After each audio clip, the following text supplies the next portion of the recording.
voiceover work, the thing to remember is that when you slate, don't slate your name as if it's a question. Like, hello, I'm Jeff Dreisbach? I mean, after all, you should know who you are by now.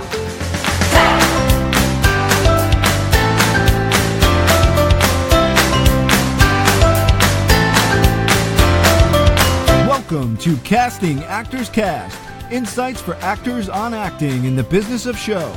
Casting director Jeffrey Dreisbach takes you behind the scenes and reveals secrets to a successful acting career. You can find out more on the web at castingactorscast.com.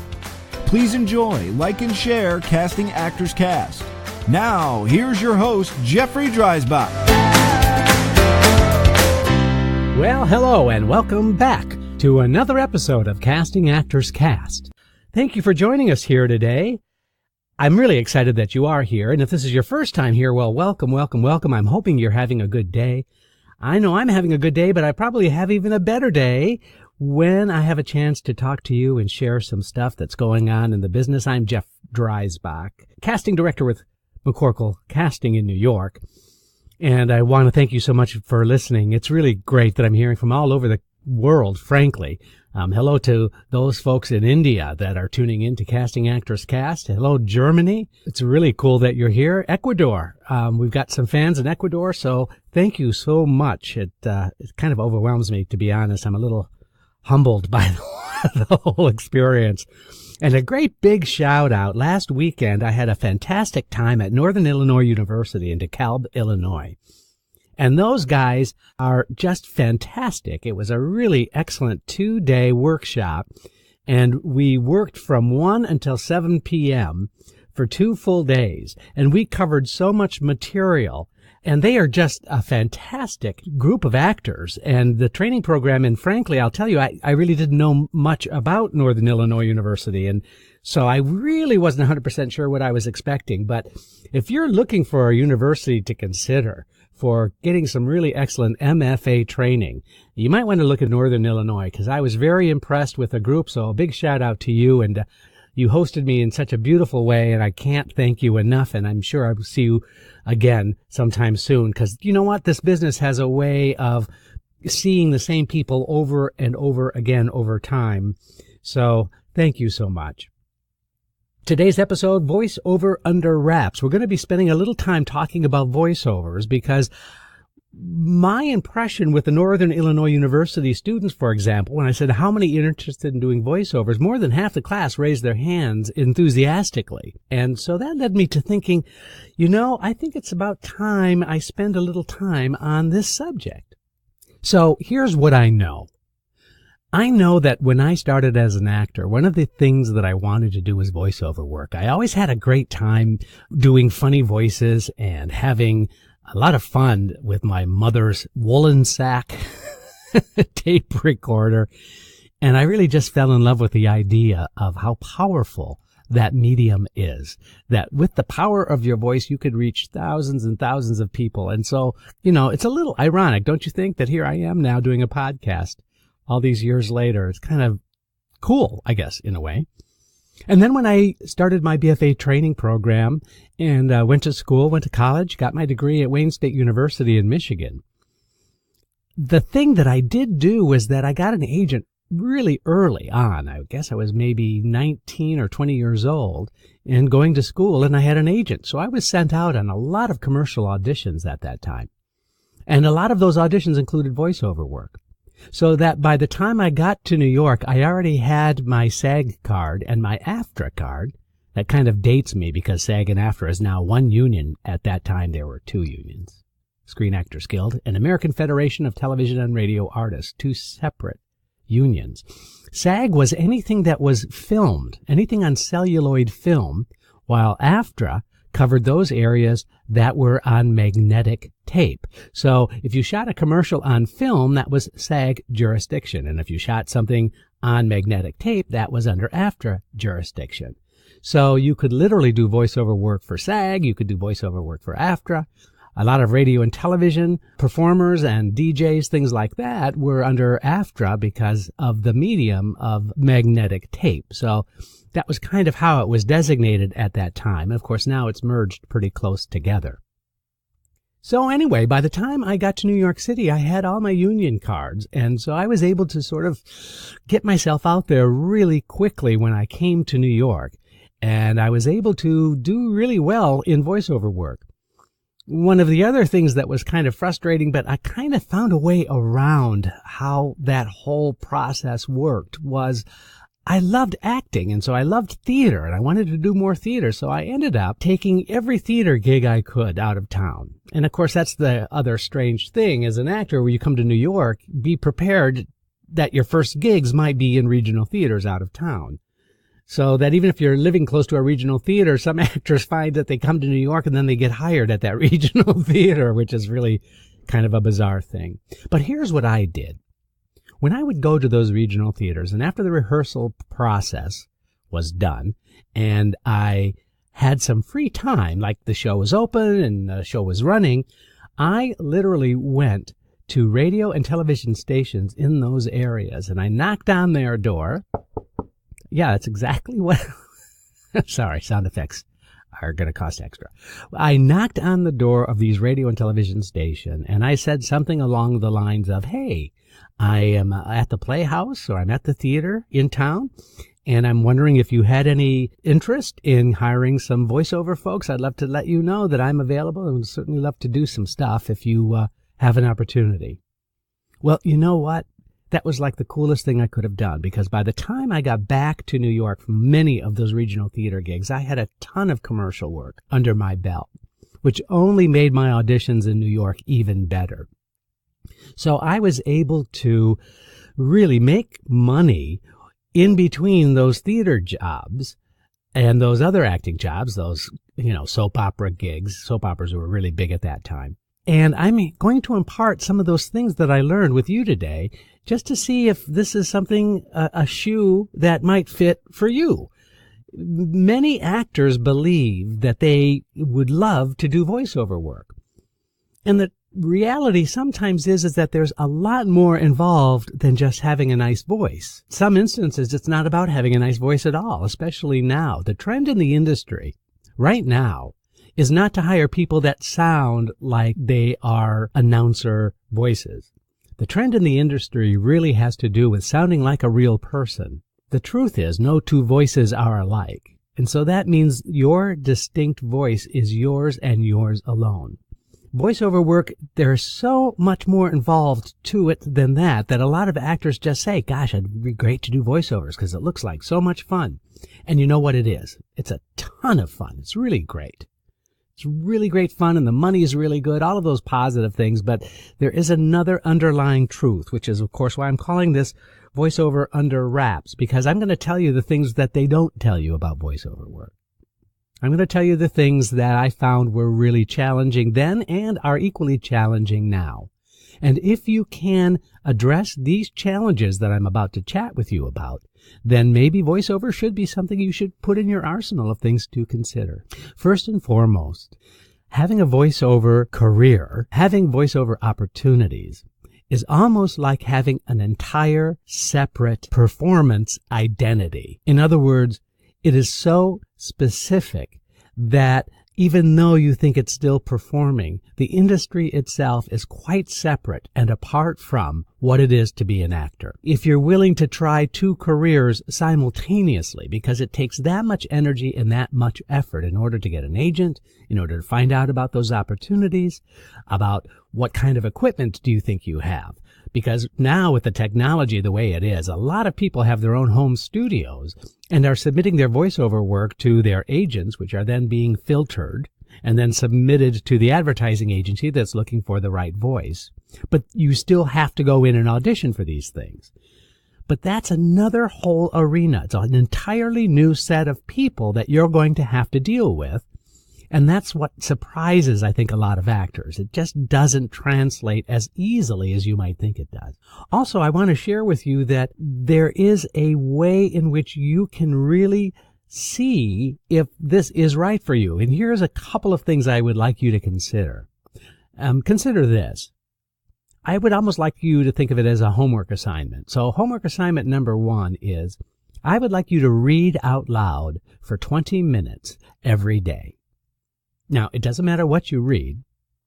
It can be a newspaper, it can be a magazine, it can be some article on your cell phone, it doesn't matter. But to read out loud consistently for 20 minutes every day, you need to do that for 2 weeks.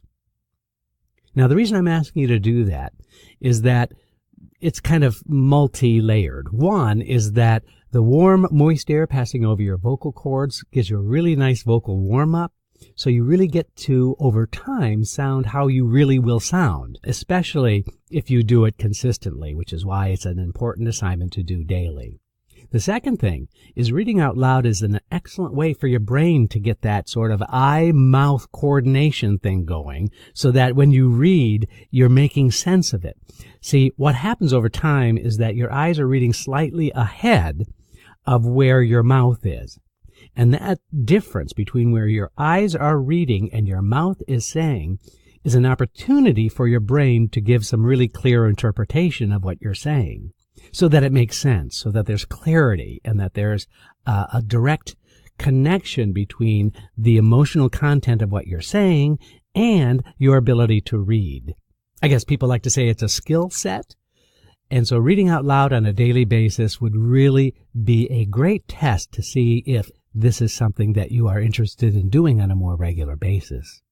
Now, the second ongoing homework assignment I'm going to give you may sound like a lot of fun, and it is, but don't neglect the most important part of this assignment. And here's the assignment. I need you to watch a lot of television.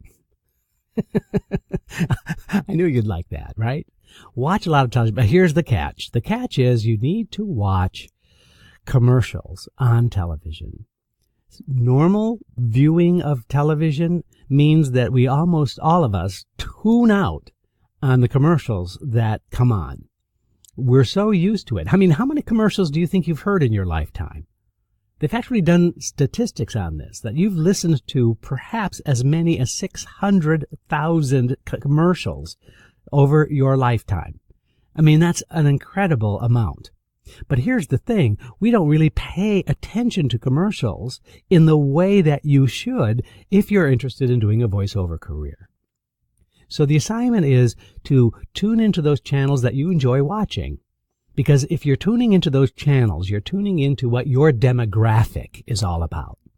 You know, if you're male and you're 18 to 35 and you watch the History Channel, that's the perfect demographic. So therefore, watch the commercials that are on the History Channel. Now, here's the other thing about the assignment. You need to take a note. You need to write down the name of the product or service that's being sold and cast that voice by writing a description of what you're hearing. So literally, if you say high energy male talking about trucks, then you have a really good idea of the kinds of commercials that might be right for you. You see where I'm going with this? Your demographic, but you're also taking notes. And when you listen to those commercials, you need to write a note about the following. What is the persona of the person that's speaking? Now, it can be a straight announcer type of voice. It can be somebody who is cast to sound like a real guy. You know, Ford trucks built to last. So you have to cast that person and see if you can fit what is being asked for in that particular commercial. If not, then that's okay. Go on to the next one. But make a list. Now, if I've done my job really well, I've probably ruined your ability to enjoy commercials for the rest of your life.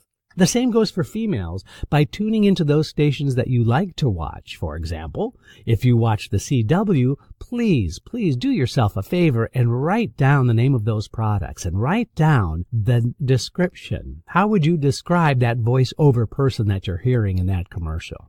What these two assignments are doing is really forcing you to pay particular attention to what goes in to doing the work of voiceover. And if you've done that work well, you'll be able to say after a 2-week period of time, okay, this is something I think I can do. Now, here's the other side of that. You may decide that reading out loud for 20 minutes is just not something you can sustain on a regular basis. And that's okay. it might not be right for you right now. That's fair. And probably it's a good thing. The reason why it might be a good thing is I don't want to bore you and be so negative as to tell you how, because of technology, thousands and thousands and thousands of more voiceover actors are trying to get work than they did 10 years ago. It's just changed so dramatically, partly due to the fact that a lot of people think they can do them, but also partly due to the fact that you've got technology that makes it so easy to put that stuff out there. So that's why this is something you need to consider very carefully. Do you have the ability? Do you have the desire? Do you have the interest? Do you have the time? Because as an actor, you know that your time and your energy and your focus should be on doing good acting. In fact, there was a time when people called themselves commercial actors, and that included doing voiceover work, and that was on-camera actors.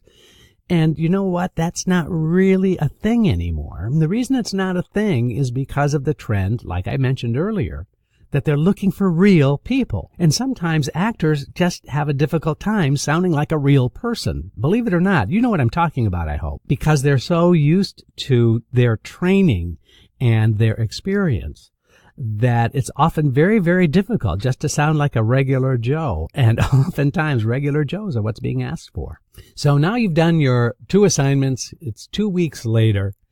Let's take a look at exactly what opportunities there are out there that you may or may not have considered. Obviously, we're talking about commercial work, but the training for voiceover work can reach out into many, many different areas. Here are a few. A lot of actors are finding great success in doing audiobooks.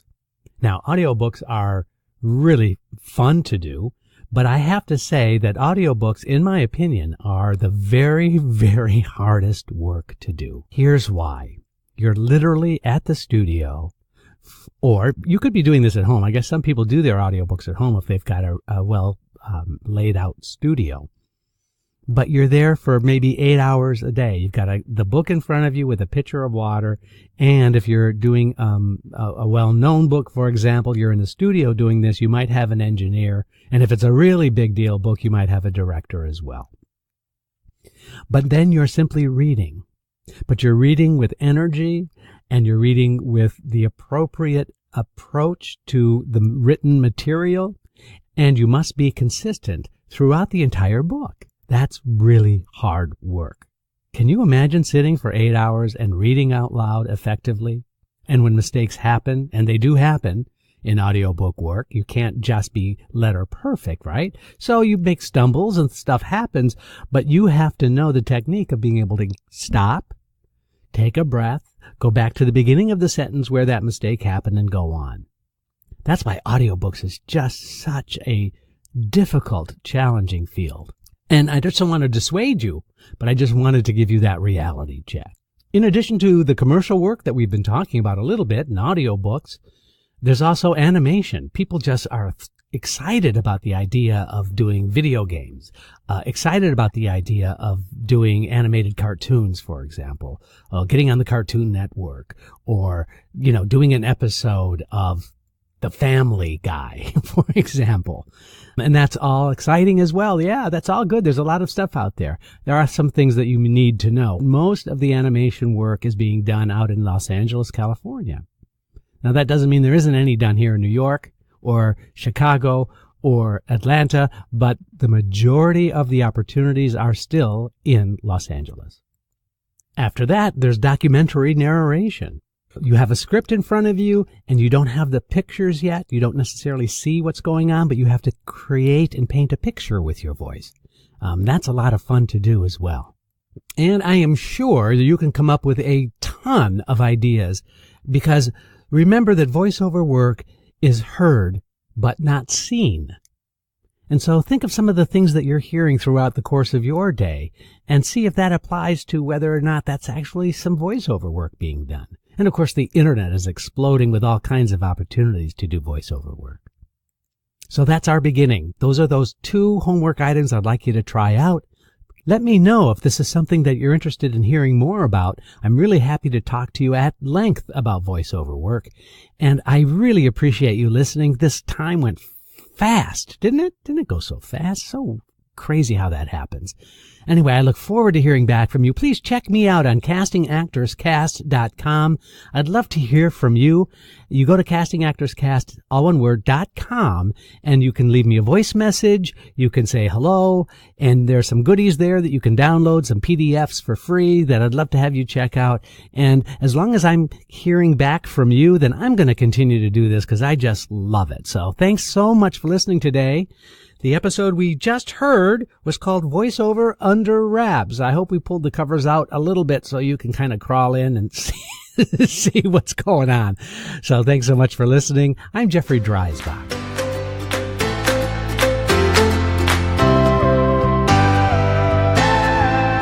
You've been listening to Casting Actors Cast with host Jeffrey Dreisbach. Find out more at castingactorscast.com and let us know if you would like us to cover topics you're interested in.